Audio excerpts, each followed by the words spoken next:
Now, as I said earlier, not been a good day for the government, because on top of this, we've had a damning report from the Auditor-General into the way the government handled the Australian network tender process. Two journalists who covered this story, this whole, messy process, closer than others. Dennis Shanahan, the political editor of The Australian, and Dennis Flitton from The Age. Thank you both for joining us. I usually go by Daniel, but that's all right. Sorry, Daniel. Sorry, Daniel. I want to get to that in a moment, but Dennis, just on Craig Thompson, he's not named in the statement, the brief statement from Fair Work Australia, but this doesn't look good, does it? 181 breaches found, now refer to the DPP. Well, it doesn't look good at all. More than 180 references. There has to be something here for the Fair Work Australia to put it DPP. DPP is going to be under a lot of pressure now. It'll be very hard for the DPP not to say, well, we have to look at some of these in a criminal sense. And then there's a question of how long does that take? Well, this is the other problem for the government, that while it continues to effectively shield Craig Thompson, although he may out himself, we'll see that, but if he is one of the referrals. But the problem is this will continue to go on. It continues to look like a cover-up, and Tony Abbott will continue to talk about delay and cover-up. Well, if he is one of those who's being referred, and if he knows that, it's no doubt in his interest just to say that. Yes.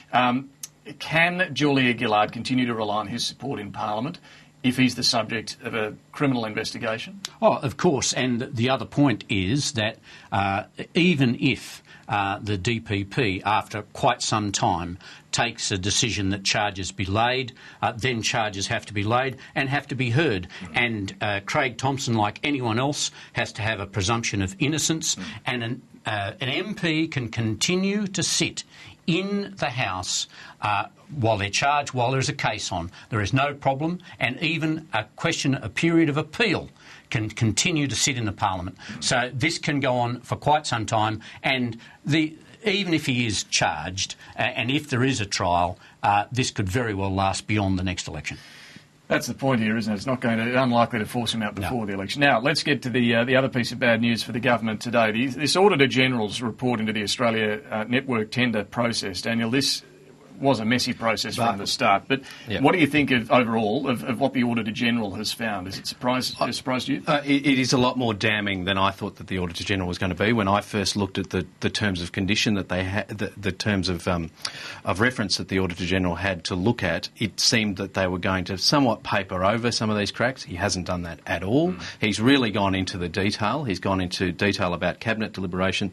It leaves the government looking very shoddy, and ultimately it's linked to the Thompson story in one sense, is that they're both about really tawdry processes. Thompson's been carrying on for far too long. In this one, well, they were interfering, and it seems that interference is, and the effort to stop stop Sky from beating the ABC was ultimately what the government had in mind. Yeah, and just to make clear that we're not just talking about this because it involves Sky News and trying to stitch up the government at all. This does go to government process, and the background of this is a $223 million contract to provide the overseas television network. The government put it out to tender and then ignored the tender panel's advice, not once but twice. Yeah. What's the most damning finding in there about the government? Well, I think it's about the government is just the whole general debacle. It all looks bad. The part that really struck me is that the government was told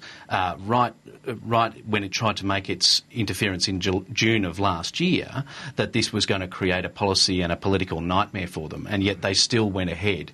Stephen Conroy comes out of this looking very bad too, because Conroy is determined, coming out of this document, Conroy is determined to push the ABC side of this story, and he is in the ABC's corner, actually stretching right the way back to 2009 when he was the sponsor of a cabinet submission that went up. Now, we didn't know about that previous submission before, which was an attempt to keep the contract with the ABC back in 2009. So this is on the record now that he never wanted this to go exactly. to tender. And what has happened as a result of this whole debacle is that we've ended up back at that 2009 position where the ABC has this contract now forever. I mean, it's not even a contract anymore. But the outcome is very poor in terms of we don't now know what sort of a public diplomacy service this network is going to provide, because it's not clear now to what extent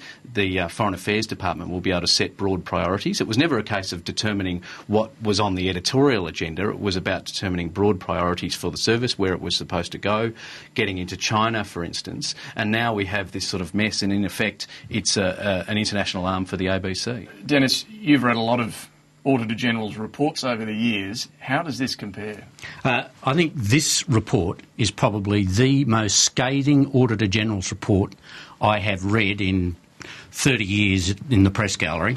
Not only does it come out and use very blunt language, the auditor specifically says and uses the word extraordinary himself to describe his own actions in disclosing cabinet discussions. Now, he says it is in the public interest that he disclose these cabinet workings. That's I think very unusual. It is extremely unusual. He has the power to do it and normally doesn't do it because it's deemed not to be in the public interest to do so.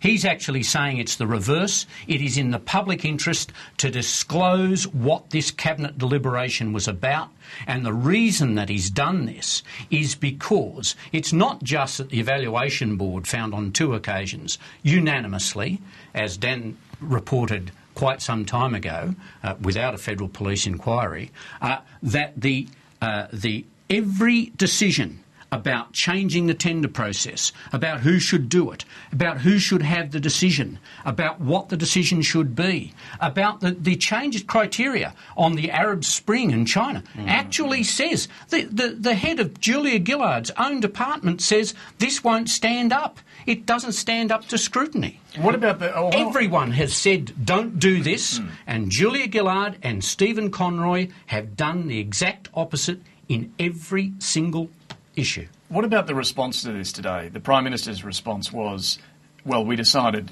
it was best to keep it with the ABC and the national interest. Stephen Conroy is actually on a flight home from Macedonia, so unable to comment at all on this today.